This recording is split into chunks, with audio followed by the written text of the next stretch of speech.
Vocês sabem o que significa morrer em vida?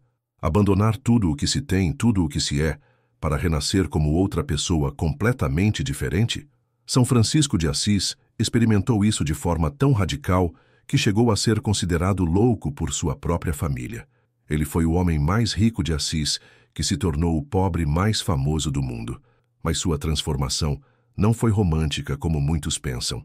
Foi violenta, dolorosa, marcada por humilhações públicas, doenças devastadoras e uma batalha interior que quase o destruiu. Esta é a história real de um homem que literalmente se despiu de sua humanidade para se revestir de Cristo, pagando um preço que poucos conseguiriam suportar. Era uma noite fria do outono de 1181, quando em Assis, na Itália, nascia Giovanni di Pietro di Bernardone. Seu pai, Pietro Bernardone, era um dos comerciantes de tecidos mais prósperos da região, um homem que havia construído um império comercial vendendo sedas preciosas e tecidos luxuosos para a nobreza italiana. Sua mãe, Pica Bourlemont, era uma francesa de família nobre, refinada e culta. O menino cresceu literalmente banhado em ouro, vestindo as roupas mais finas da Europa, comendo nas mesas mais fartas e frequentando a mais alta sociedade de seu tempo. Giovanni, que mais tarde seria chamado Francisco por causa da admiração que seu pai tinha pela França, era um jovem irresistível, alto, elegante, com olhos brilhantes e um sorriso que conquistava a todos. Era conhecido como o rei da festa, aquele que sempre tinha dinheiro no bolso e generosidade no coração. Suas roupas eram tão caras que uma única túnica sua custava mais do que uma família camponesa ganhava em um ano inteiro. Ele amava música, poesia, danças e era cortejado pelas moças mais bonitas de Assis. Parecia ter nascido para uma vida de prazeres infinitos. Mas havia algo inquieto no coração daquele jovem dourado. Desde adolescente, Francesco sentia uma melancolia inexplicável que o tomava principalmente durante as noites. Ficava horas na janela de seu quarto olhando as estrelas, com uma sensação estranha de que toda aquela riqueza e glamour não preenchiam um vazio profundo que crescia dentro de sua alma. Seus pais atribuíam isso à típica inquietação da juventude e esperavam que passasse com o tempo. Em 1202, aos 21 anos, Francesco decidiu buscar glória militar para dar sentido à sua existência. Alistou-se no exército de Assis para lutar contra a rival Perúgia. Comprou a armadura mais cara disponível, um cavalo de guerra magnífico, e se apresentou como um cavaleiro reluzente. Sonhava em ser reconhecido como herói, talvez ganhar títulos de nobreza que o elevassem ainda mais socialmente. Mas a realidade da guerra foi um choque brutal. A Batalha de Colestrada foi um massacre. Francesco viu homens sendo despedaçados por espadas, ouviu gritos de agonia que ecoavam pelo campo, sentiu o cheiro nauseante de sangue e morte que impregnava tudo. No meio do caos, foi capturado pelos inimigos e levado para uma prisão sombria em Perúgia, onde passou um ano inteiro em condições subhumanas. A cela era úmida, fria, infectada por ratos e o cheiro de dejetos humanos. A comida era escassa e podre. Muitos prisioneiros morreram de doenças, outros enlouqueceram. Francesco contraiu uma febre violenta que quase o matou e desenvolveu uma melancolia profunda que o fazia chorar durante horas. Quando finalmente foi libertado em 1203, Francesco voltou para casa completamente transformado, mas não do modo que esperava. Estava magro, pálido, com os olhos fundos e um tremor nervoso que nunca mais o abandonaria completamente. A experiência da guerra e da prisão havia estilhaçado sua visão romântica da vida. Tentou retomar suas atividades sociais, mas não conseguia mais se divertir como antes. As festas lhe pareciam vazias, as conversas superficiais o irritavam, e a riqueza começou a lhe causar um mal-estar inexplicável. Em 1204, tentou novamente a carreira militar, desta vez se alistando para lutar na Quarta Cruzada. Mais uma vez investiu uma fortuna em equipamentos militares, sonhando reconquistar sua antiga confiança. Mas na primeira noite da jornada, em Spoleto, teve um sonho que mudou tudo. Viu-se em um palácio magnífico, cheio de armas reluzentes, e uma voz lhe perguntou: Francesco, a quem é melhor servir, ao senhor ou ao servo? Ele respondeu: ao senhor. A voz replicou: então por que serves ao servo em vez do senhor? Acordou em pânico. com o coração disparado e uma certeza absoluta de que deveria retornar imediatamente a Assis. Esse episódio marcou o início de uma crise espiritual devastadora, que duraria meses. Francesco começou a ter visões perturbadoras durante o sono, pesadelos onde via Cristo crucificado sangrando e lhe pedindo para reconstruir sua igreja. Acordava gritando, coberto de suor frio, com uma angústia no peito que o deixava ofegante.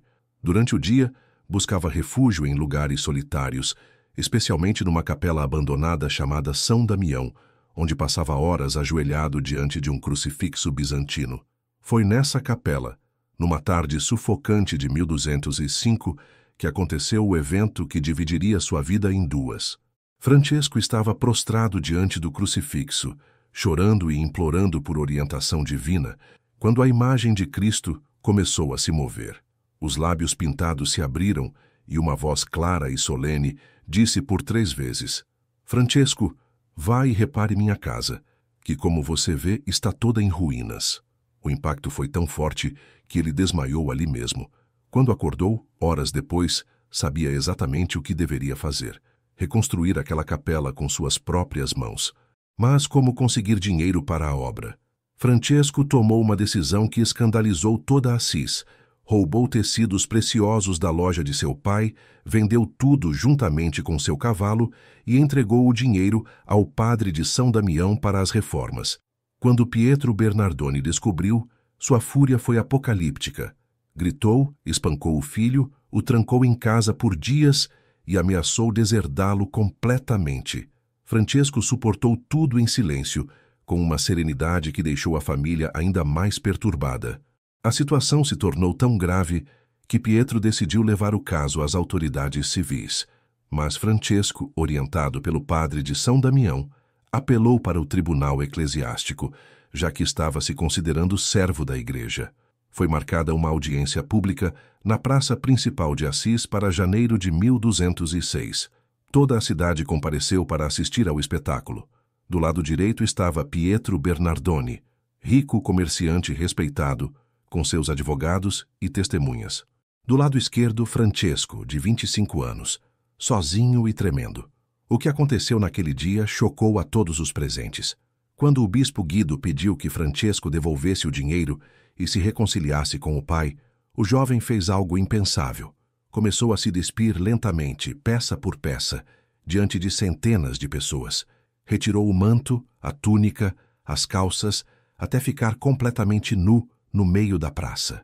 Depois jogou todas as roupas aos pés do pai e gritou com uma voz que ecoou por toda a cidade: Até agora chamei Pietro Bernardoni de pai.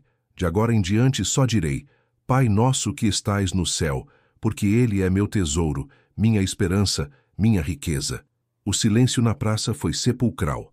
Muitos choravam, outros se benziam, alguns o xingavam chamando-o de louco. Pietro Bernardoni, humilhado publicamente, recolheu as roupas e partiu, sem olhar para trás. Francesco ficou ali, nu e tremendo de frio, até que o bispo Guido o cobriu com seu próprio manto. Naquele momento nascia São Francisco de Assis, mas também morria definitivamente Giovanni Bernardoni. A partir daquele dia, Francesco iniciou uma vida de pobreza extrema, que beirava a insanidade. Usava apenas uma túnica grosseira, amarrada com uma corda. Andava descalço mesmo no inverno rigoroso e não possuía absolutamente nada. Dormia em cavernas, embaixo de pontes ou em estábulos abandonados.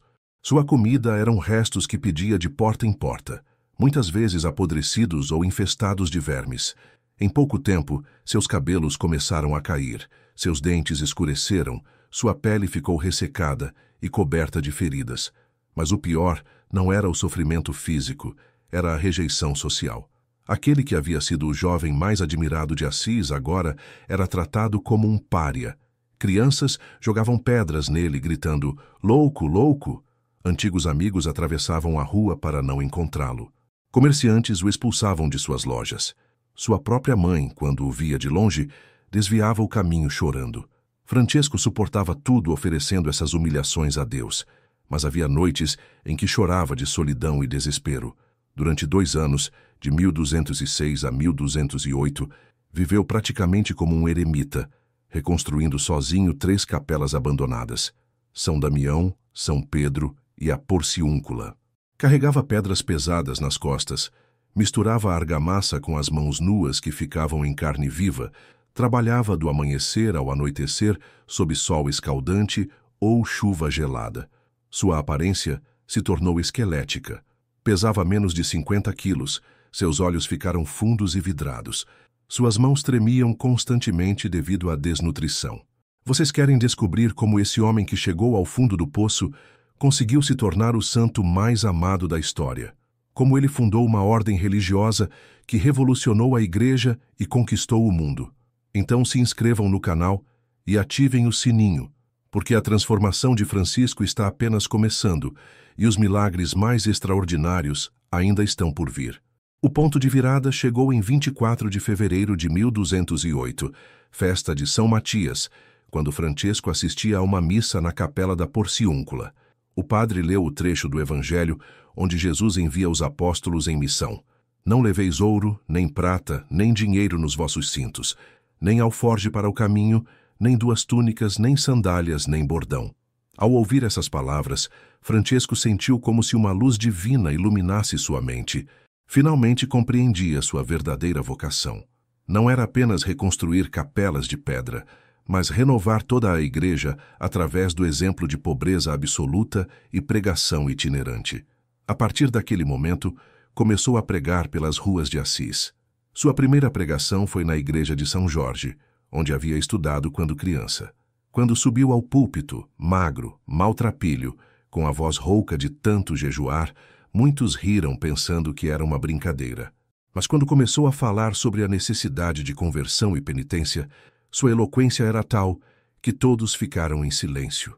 Falava com uma paixão que queimava, com lágrimas escorrendo pelo rosto, gesticulando com mãos feridas pelo trabalho braçal.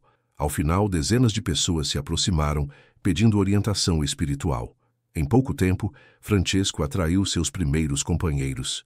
O primeiro foi Bernardo de Quintavalle, um dos homens mais ricos de Assis, que decidiu vender todos os seus bens e seguir o jovem pregador. Depois veio Pietro Catani, um jurista respeitado, e Ângelo Tancredi, um cavaleiro. A chegada desses homens influentes deu credibilidade ao movimento franciscano, mas também aumentou a perseguição. Muitas famílias nobres consideravam Francesco um agitador perigoso que estava roubando seus filhos para uma vida de mendicância. A vida dos primeiros franciscanos era de um rigor que desafiava os limites da resistência humana. Dormiam em chão batido, comiam apenas quando conseguiam esmolar alguma coisa, andavam descalços por centenas de quilômetros, pregando de cidade em cidade. Durante o inverno, muitos adoeciam gravemente. Francesco mesmo contraiu malária que o debilitou por meses, fazendo-o delirar de febre e vomitar sangue regularmente. Em 1209, quando o grupo já contava com 12 membros, Francesco tomou uma decisão arriscada: ir a Roma pedir aprovação papal para sua forma de vida. A jornada a pé durou semanas, através de montanhas geladas e estradas infestadas de bandidos. Chegaram à cidade eterna esfarrapados, famintos e cobertos de lama. O contraste com o luxo da corte papal era chocante. Os cardeais os receberam com desprezo, considerando-os mendigos importunos. O Papa Inocêncio III inicialmente recusou recebê-los. Considerava aqueles homens fanáticos perigosos que pregavam uma pobreza extrema que poderia ser interpretada como crítica à riqueza da igreja. Mas teve um sonho profético. Viu a Basílica de São João de Latrão desabando e sendo sustentada por um pequeno homem pobre. No dia seguinte, mandou chamar Francesco e, após ouvi-lo, concedeu aprovação verbal para a nova ordem religiosa. O retorno a Assis foi triunfal, mas também marcou o início de novos sofrimentos. O crescimento explosivo da ordem trouxe problemas que Francesco não sabia como resolver. Centenas de homens queriam se juntar aos franciscanos, mas muitos não tinham verdadeira vocação. Alguns causaram escândalos, outros abandonaram a ordem depois de pouco tempo. Francesco, que era mais místico do que administrador, se sentia sobrecarregado com questões práticas que o afastavam da oração e contemplação. Em 1212, aconteceu um dos episódios mais controversos de sua vida. Clara, uma jovem de apenas 18 anos da mais alta nobreza de Assis, fugiu de casa na calada da noite para se juntar a Francesco. Ela havia sido profundamente tocada por suas pregações e desejava viver a mesma vida de pobreza radical. Mas sua fuga causou um escândalo imenso. A família de Clara acusou Francesco de sedução e rapto. Houve ameaças de morte e tentativas de resgate forçado. Francesco teve que esconder Clara em diversos conventos até que a situação se acalmasse. A fundação da Ordem das Clarissas, o ramo feminino dos franciscanos, trouxe alegrias, mas também dores profundas para São Francisco. Ele amava Clara com um amor puramente espiritual. Via nela a realização feminina de seus ideais de pobreza e santidade. Mas o peso da responsabilidade por ela e por todas as mulheres que a seguiram o atormentava. Sabia que qualquer escândalo envolvendo as freiras seria usado para destruir toda a sua obra. Durante os anos de 1212 a 1220, Francesco viveu o período mais intenso de sua vida mística, mas também de seus maiores sofrimentos físicos. Jejuava constantemente, às vezes passando dias inteiros sem comer. Dormia poucas horas, passava noites inteiras em oração. Flagelava-se com disciplinas de ferro que lhe deixavam as costas em carne viva. Seus joelhos ficaram permanentemente feridos de tanto ajoelhar em pedras. Desenvolveu problemas oculares graves que o faziam sofrer dores lancinantes na cabeça. Em 1213, retirou-se para o Monte Alverne, um pico solitário nos Apeninos, para fazer um retiro de 40 dias. Construiu uma pequena cela de pedra onde mal cabia seu corpo esquelético. Durante esse período teve visões celestiais intensas que alternavam com ataques demoníacos aterrorizantes. Segundo seus companheiros, muitas noites ouviam gritos que vinham de sua cela, ora de êxtase espiritual, ora de pavor sobrenatural. Mas foram os anos de 1219 e 1220 que trouxeram as provações mais devastadoras de sua vida. Francesco, movido por um idealismo extremo, decidiu partir para o Egito para tentar converter o sultão Al-Kamil e acabar com a Quinta Cruzada através da pregação pacífica. A viagem foi um martírio. Contraiu disenteria que quase o matou. Foi preso várias vezes por soldados que o consideravam espião. Passou fome e sede extremas no deserto. Quando finalmente conseguiu audiência com o sultão, aconteceu algo extraordinário. Al-Kamil, esperando encontrar um fanático cristão agressivo, deparou-se com um homem desarmado, sereno, que falava com amor mesmo sobre seus inimigos. O sultão ficou tão impressionado que ofereceu riquezas a Francesco e garantiu sua proteção. Embora não tenha se convertido, Al-Kamil sempre se referiu a São Francisco como o santo cristão e manteve uma admiração profunda por ele. Mas enquanto Francesco estava no Oriente, sua ordem na Itália enfrentava uma crise terrível. Na sua ausência, alguns frades haviam modificado a regra original, introduzindo maior flexibilidade nos votos de pobreza. Construíram conventos luxuosos, acumularam livros e propriedades, alguns até mesmo recebiam dinheiro diretamente. Quando Francesco retornou em 1220, encontrou sua obra completamente descaracterizada. A dor de ver seus ideais traídos foi mais cruel do que todos os sofrimentos físicos que havia experimentado. Francesco chorou, como uma criança, ao visitar conventos que pareciam palácios. Gritou de desespero ao descobrir que alguns frades possuíam bibliotecas particulares caríssimas. Em uma crise nervosa, chegou a rasgar suas próprias vestes e se jogar no chão gritando que queriam matá-lo, não com espadas, mas matando seu espírito. Percebendo que não tinha mais controle sobre a ordem que fundara, Francesco tomou uma decisão dolorosa. Renunciou ao cargo de ministro-geral e se retirou para uma vida de contemplação solitária. Escolheu como sucessor Pedro Catani, mas manteve para si apenas o título simbólico de irmão menor, como qualquer outro franciscano. A partir de 1221, tornou-se praticamente um estranho na própria ordem. Esses anos finais foram marcados por um isolamento crescente e um sofrimento físico insuportável.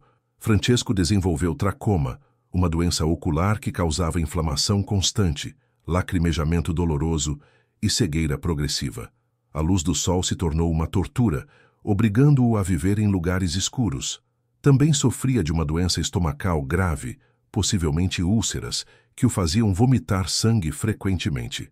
Mas foi em setembro de 1224, durante um retiro no Monte Alverne, que aconteceu o evento mais extraordinário de sua vida. Francesco estava orando intensamente, meditando sobre a paixão de Cristo, quando teve uma visão de um serafim de 6 asas pregado numa cruz.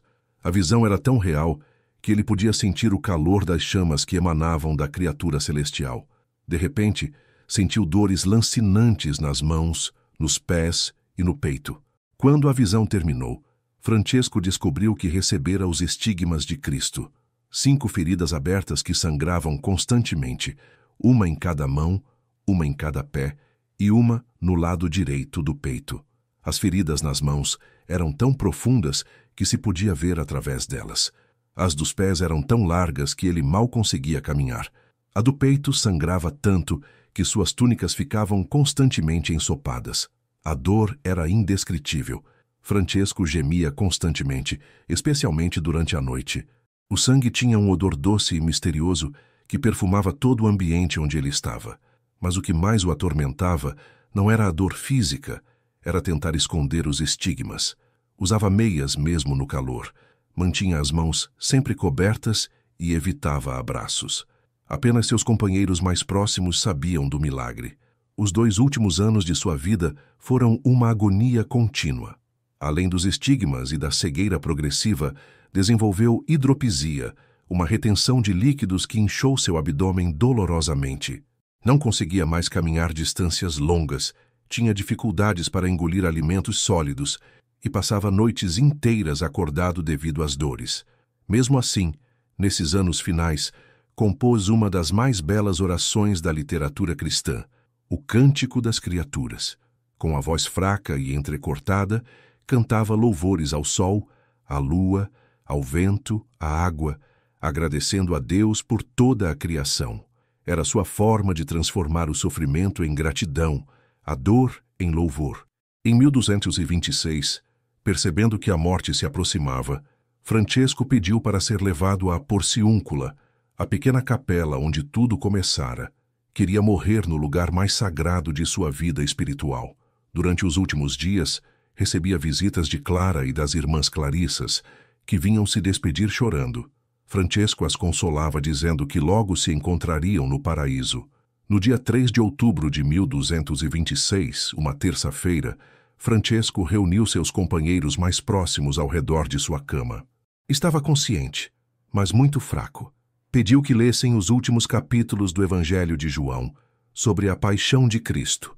Em seguida, abençoou cada frade presente, perdoou todos os que o haviam magoado e pediu perdão por suas próprias faltas. Suas últimas palavras foram: "Eu fiz o que era meu. O que é vosso, Cristo vos ensine." Fechou os olhos e morreu serenamente, com um sorriso no rosto. No momento exato de sua morte, testemunhas relatam que uma multidão de cotovias, pássaros que só cantam durante o dia, começaram a voar em círculos sobre a Porciúncula, cantando alegremente, mesmo sendo noite fechada. Seu corpo foi exposto por 3 dias e milhares de pessoas vieram se despedir. Os estigmas estavam visíveis e muitos tocavam as feridas sagradas com reverência. O perfume suave que emanava de suas chagas perfumava toda a capela. Pessoas relataram curas milagrosas apenas por tocar seu corpo. São Francisco foi canonizado em tempo recorde, apenas 2 anos após sua morte, pelo Papa Gregório IX em 1228. A cerimônia aconteceu em Assis, na presença de centenas de bispos e milhares de fiéis. Durante a canonização, diversos milagres foram relatados oficialmente, incluindo a cura de um menino paralítico e a ressurreição de uma mulher que havia sido dada como morta. Entre os muitos milagres atribuídos a São Francisco, 3 merecem destaque especial. O primeiro aconteceu durante sua própria vida, a conversão de um lobo feroz que aterrorizava a cidade de Gubbio. Francesco foi até a criatura, conversou com ela como se fosse uma pessoa, e o animal se tornou manso, passando a viver pacificamente na cidade até morrer de velhice. O segundo milagre oficial envolveu a pregação aos pássaros perto de Bevanha. Francesco estava viajando com companheiros quando encontrou centenas de pássaros de diversas espécies reunidos em uma árvore. Aproximou-se e começou a pregar para eles sobre o amor de Deus. Os pássaros permaneceram imóveis, como se entendessem suas palavras, e só voaram quando ele os abençoou e deu permissão. O terceiro milagre reconhecido pela Igreja foi a ressurreição do jovem Napoleão, que havia morrido esmagado por uma parede que desabou. Os pais, desesperados, levaram o corpo até Francisco implorando por ajuda. O santo orou intensamente sobre a criança e ela voltou à vida completamente curada, vivendo ainda muitos anos. Hoje, quase 800 anos após sua morte, São Francisco continua sendo uma das figuras mais fascinantes e influentes da história. Sua mensagem de pobreza voluntária, amor à natureza e paz universal ecoa em corações de todas as religiões. Papa Francisco escolheu seu nome em homenagem ao Santo de Assis, mostrando sua relevância contínua para a Igreja moderna. E você, já experimentou a intercessão poderosa de São Francisco? Conhece algum milagre atribuído a ele? Compartilhe conosco nos comentários sua história de fé ou sua oração favorita ao Poverello de Assis. Seu testemunho pode ser a inspiração que alguém precisa para descobrir a alegria de servir a Deus na simplicidade. Que o exemplo de São Francisco nos ensine a encontrar riqueza verdadeira na pobreza espiritual, força na mansidão e alegria mesmo em meio aos sofrimentos. Que ele interceda por todos nós junto ao coração misericordioso de Jesus. São Francisco de Assis, Pai dos pobres e exemplo de amor, rogai por nós.